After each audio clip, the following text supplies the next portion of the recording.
Sorry everybody, it's Xilicks here, and welcome to week 10 of the GBA Fantasy League. Sorry for this video being a little bit late, but I had a pretty busy weekend as well as time zones being kind of weird, so it's hard to work with other people on the other side of the planet. So yeah, this video is a little bit late, but no excuses. We're going to get right into it and look at our last week recap. So last week, our top player was Fred Owens, aka Night Knight, with 43 points, pretty good score.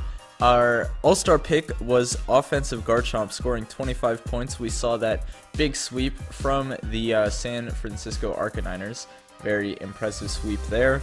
And then our coach of the week was both Sceptile MC and Gym Leader Geo. They tied. They both achieved a 6-0 victory last week, and you can see that their logos are kind of matched up. Obviously, it's not the greatest, but I enjoy doing that for every week where we have a tie in that regard.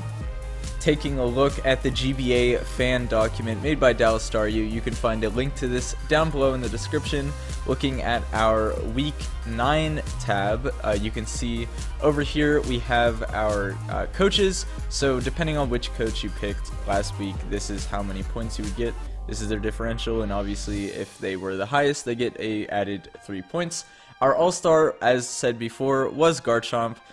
It scored 25 points, so if you pick Garchomp as the all-star, you would get 30 points. I don't think anyone did this week. My pick 6, I had a pretty low score. I did kind of pick some random defensive mons last week, but I did end up scoring 16 points, so a lot of you did beat me this week, so congratulations to you guys.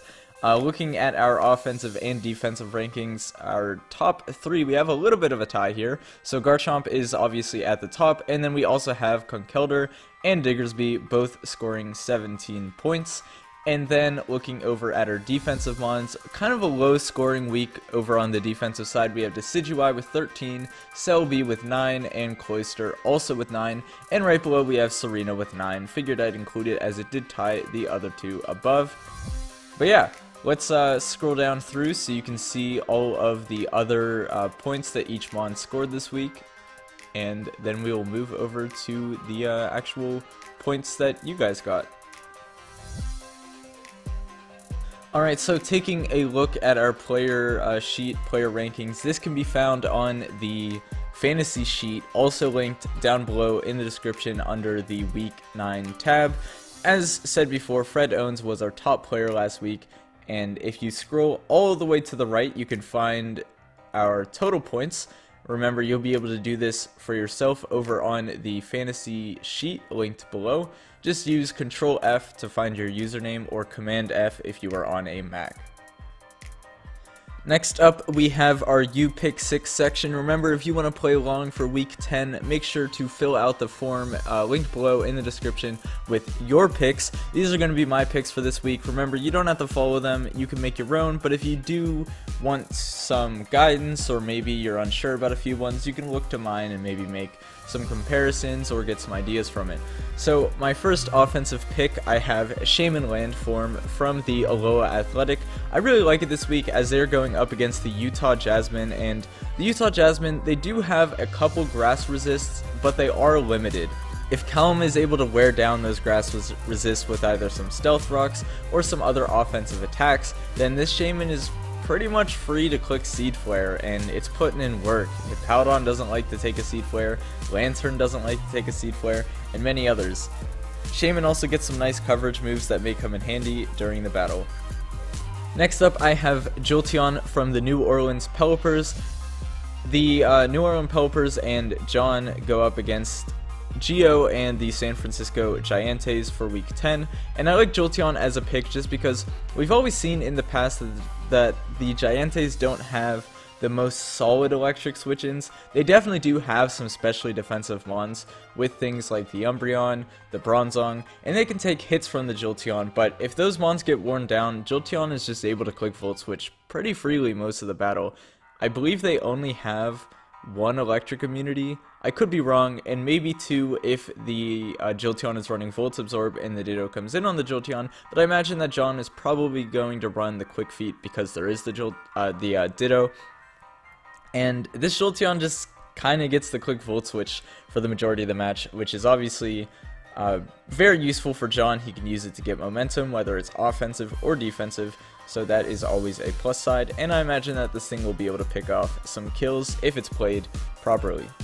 Our final offensive pick is a little bit of a weird one. I'm bringing Nidoqueen from the San Jose Sharpedos versus the Milwaukee Sawsbucks match.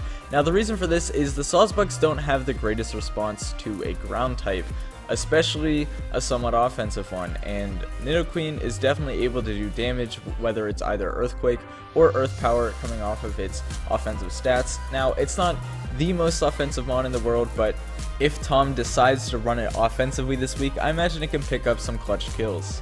Moving over to my defensive picks, first up I have Mandibuzz from the Free State Torcats, and they go up against the Tampa Bay Luxrays this week. Now, the Tampa Bay Luxrays have a very solid record, and they have definitely been winning most of their games, but the reason why I'm picking a defensive mon up against their team is, honestly, I'm focusing more on utility for defense this week, which is why my 3 defensive picks are definitely more utility based. Mandibuzz is able to clear hazards, it's able to roost up HP and take hits for a decent amount of time.